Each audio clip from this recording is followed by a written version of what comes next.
Hello, and welcome to ManiSisters TV. My name is Adrienne, and today's video is about a commonly held belief about manifestors that I'm about ready to tear apart. Stay tuned if you are ready to hear about some somewhat heretical information. Click thumbs up, subscribe to the channel, and hang out with me here as I explore being a lone wolf. So, manifestors are said to be lone wolves. If you do a Google search and you use the search term Human Design Manifestor Lone Wolf, you get thousands of search hits that come back. Probably only the first 2 pages are relevant, but every voice in the human design world has repeated this information, right? That you, if you're a manifestor, are a lone wolf.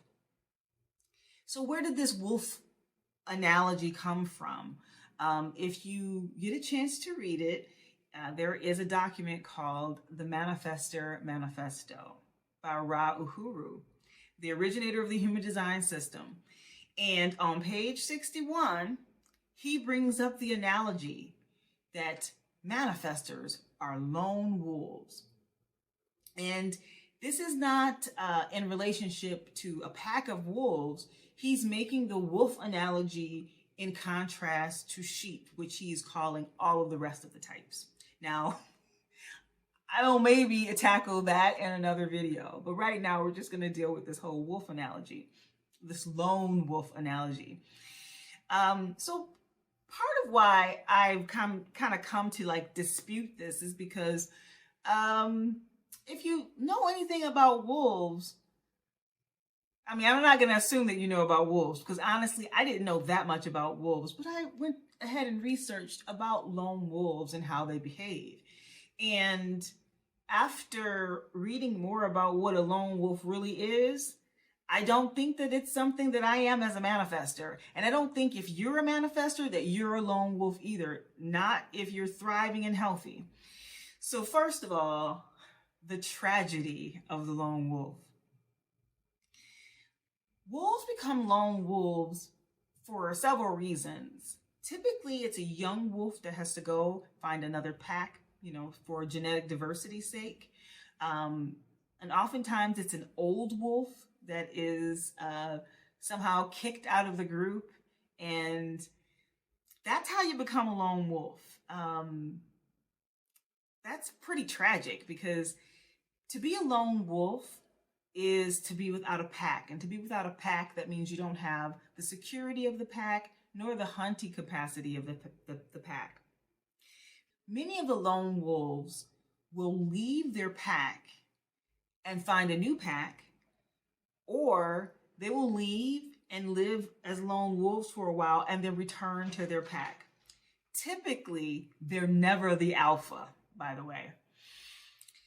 So, one of the most common things that happens with a lone wolf is that they die. Because lone wolves, they do everything alone. They die alone. They've been rejected from their pack. They don't typically hunt. They scavenge. Their hunting capacity is really low. Like I said, wolves are pack animals and they hunt as a pack. Lone wolfness is a transitional phase at best.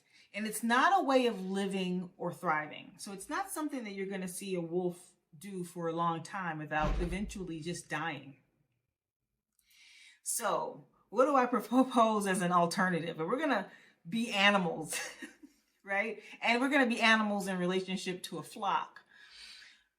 I'm going to say that manifestors are much more like sheepdogs.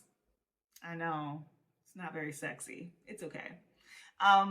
If all the other types are the sheep, so they're waiting to respond and waiting for the invitation to the new pasture, or in my opinion, the reflector is basically the spirit of the flock, the overall health and spirit of the flock. Are they healthy? Are they, are they doing well? Like if you see a really good looking flock of sheep, their reflectors are doing really good.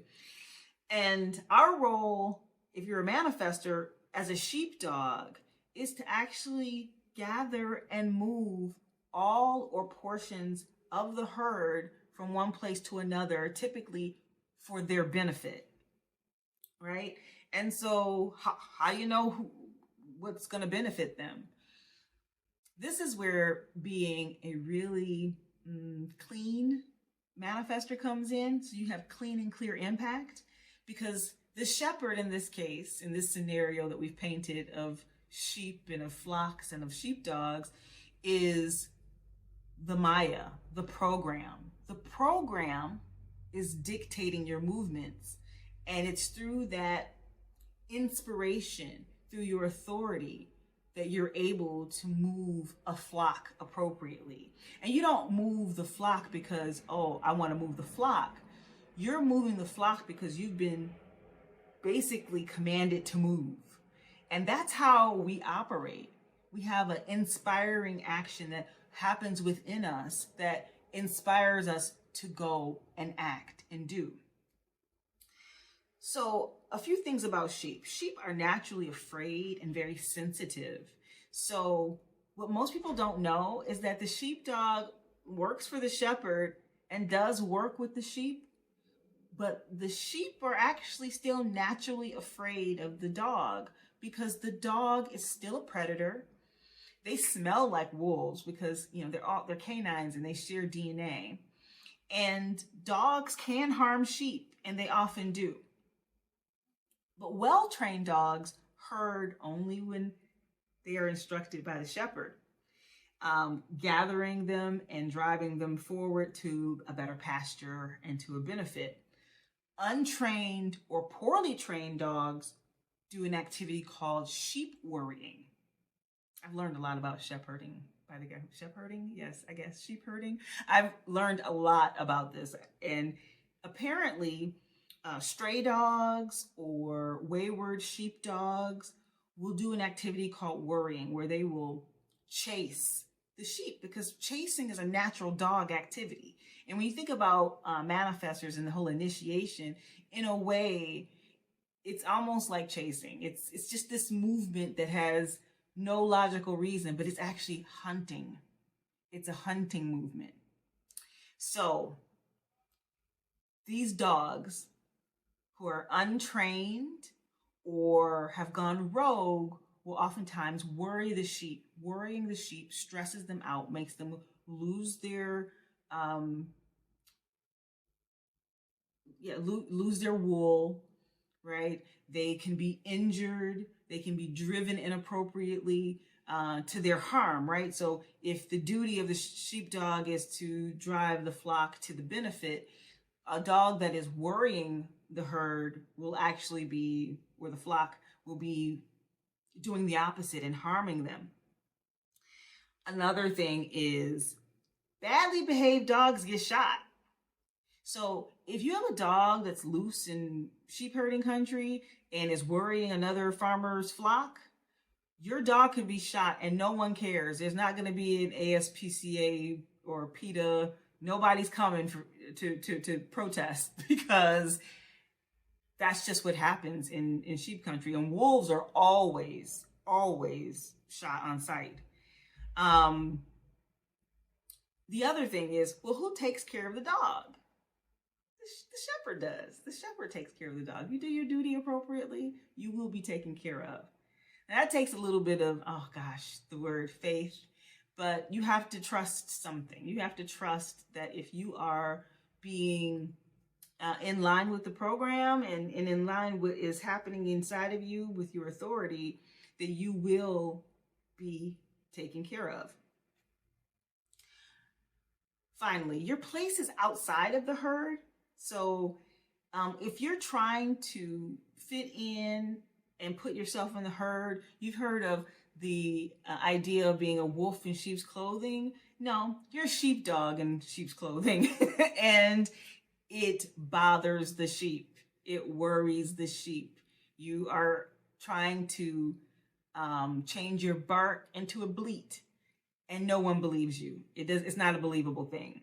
Your interaction with the herd is your impact. And it's simply, again, to gather them and drive them to places of benefit, and also to protect them against wolves. So, of course, there's the response happening. And if you're doing it wrong, right, and you're worrying the sheep, there's punishment. And we know what that punishment is. That's resistance. So finally, I like to ask you guys, and please like this video. Even if you hate it, dislike it, it doesn't matter. I'd love to know what you think about this. Do you feel like the lone wolf analogy is empowering, or is it limiting? And even the sheepdog analogy. I mean, the sheepdog analogy, when I first heard it, I was like, oh, when I thought about it, I'm like, my goodness, it's not romantic. It's not cute. It doesn't feel heroic, and it sounds like we're servants. That's what it sounds like. Sounds like manifestors are servants. But when you hear other analogies about what our function is, like door openers and way showers. When I think about a door opener, a doorman or an usher, a way shower, like, got my flashlight out and I'm in a theater, I'm showing someone to their seat. The way shower and the door opener are both servant activities. So, and in some ways, that resonated with me in a much more profound way than the idea of a wolf, especially a hungry lone wolf. Because one thing about lone wolves is they never really hunt sheep. They're afraid to hunt because they're alone. If they get an injury or something happens, they're really sure to die. So lone wolves are the most timid wolves. Anyway, thank you so much for joining me. If you like this video, give it a thumbs up, subscribe to the channel, and as always, thank you so much for joining. Peace.